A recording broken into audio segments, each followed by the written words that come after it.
Shabbat Shalom and welcome to Israel Update. As you know, those of you that have been watching, I started doing this series on the book of Psalms, and I'm doing it kind of throughout this year, and I'm just kind of fitting it in wherever I can when there's a little bit of a break from crazy breaking news.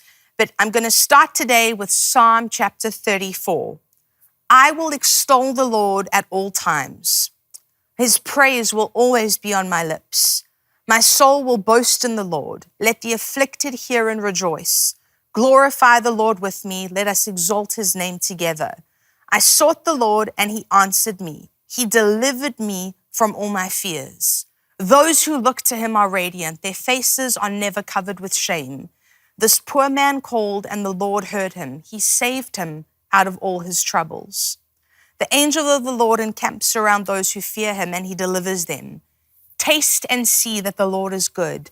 Blessed is the man who takes refuge in him. Fear the Lord, you his saints, for those who fear him lack nothing. The lions may grow weak and hungry, but those who seek the Lord lack no good thing. Come, my children, listen to me. I will teach you the fear of the Lord. Whoever of you loves life and desires to see many good days, keep your tongue from evil and your lips from speaking lies.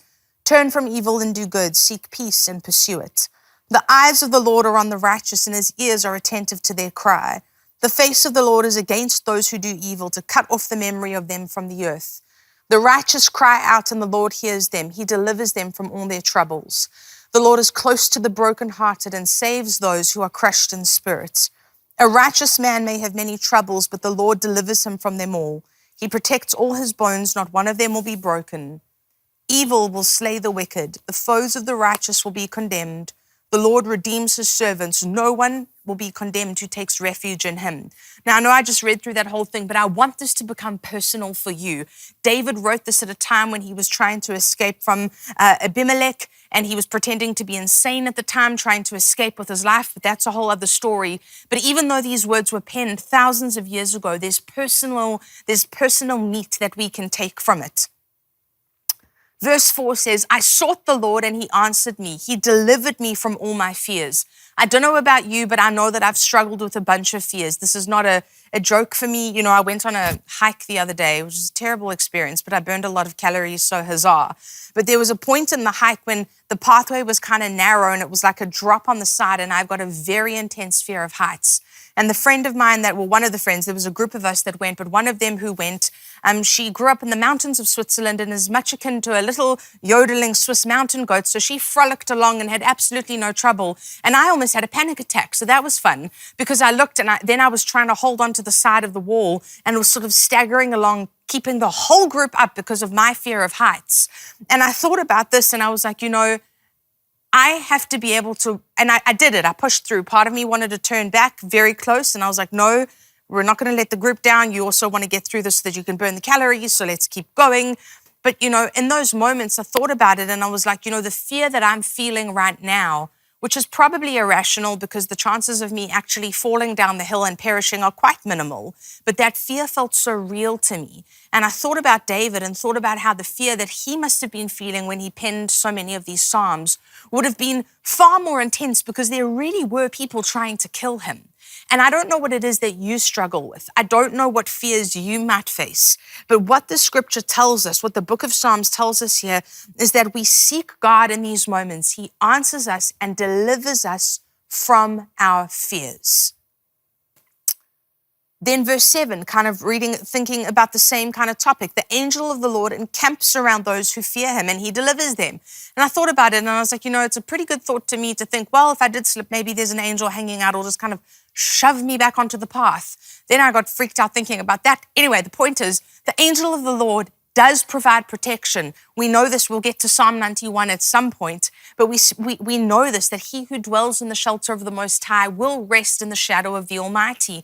And we can continue going through this, but the protection of God is there for us because we trust in him and we know that he's our refuge and he is able to bring deliverance in situations that seem impossible. I don't know what your situation is, but God knows. I don't know what difficulty you might have been having in your life, but God does know.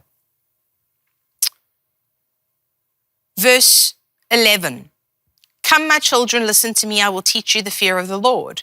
Verse 12, whoever of you loves life and desires to see many good days, I love life and would like to see many good days. Verse 13, this is the kicker. Keep your tongue from evil and your lips from speaking lies. I don't know how hard it is, but throughout my schooling career, the only thing I ever really got into trouble for in school was talking too much. I got put in detention because I would get demerited because I was talking too much. It wasn't because I didn't do my work or because I cheated or anything like that. Like, I was always a pretty good kid, did all the stuff I was supposed to do. But the talking, man, and talking has always gotten me into trouble. But also, it's kind of what I do for a living. But this is something that I have to really focus on. I have to keep my tongue from evil, especially when I get angry. And again, remember, being angry isn't a sin. It's what we do with the anger that makes it a sin or doesn't.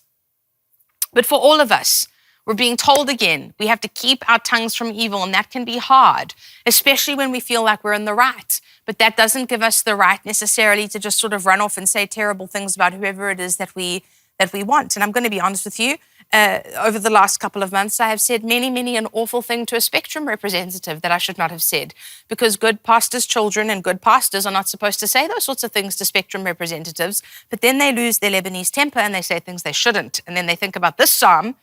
Very personal story, as you can tell. And I've been like, wow, I really shouldn't be talking to this person this way. And at this point in my life, I really should know better. Thank God for his grace. So I don't know if that resonates with any of you who might have a quick tongue and a quick temper. We're being told we have to keep our tongue from evil if we want to see many good days, which I do. Verse 18, the Lord is close to the brokenhearted and saves those who are crushed in spirit. I love this verse, because it's showing that even though you're righteous, even though you might be doing things right, even though you might look around and say, what possible reason could there be for life to be as difficult as it is? There is going to be brokenheartedness in all of us at some point. And what this is telling us is that God is close to the brokenhearted. He's close, and he saves those who are crushed in spirit, which means if you do feel crushed in spirit, it's not an indicator that you've done anything wrong. If you are brokenhearted, it doesn't mean that you've done something wrong. The God of Israel is close to those who are brokenhearted, and he delivers those who are crushed in spirit. You are not alone. If you're going through a difficult time, the great king of Israel, King David, went through many difficult times and wrote most of these psalms that we read now, the portions that he wrote when he was having a difficult time. Even the psalms of praise came from a place when he was in pain. So my exhortation and encouragement to you today is that if you're having a hard time, if you're having a struggle, it doesn't mean that you've done something wrong. And I pray that this verse out of Psalm 34, verse 18, that this would comfort you today, that the Lord is close to the brokenhearted and saves those who are crushed in spirit. So whatever it is that you're going through, I pray that you would find comfort in the personhood of Christ this week. Thank you so much for being with us. We'll be back with you next week, every Friday, with a new edition of Israel Update, which you can watch right here at israelupdate.org. God bless you.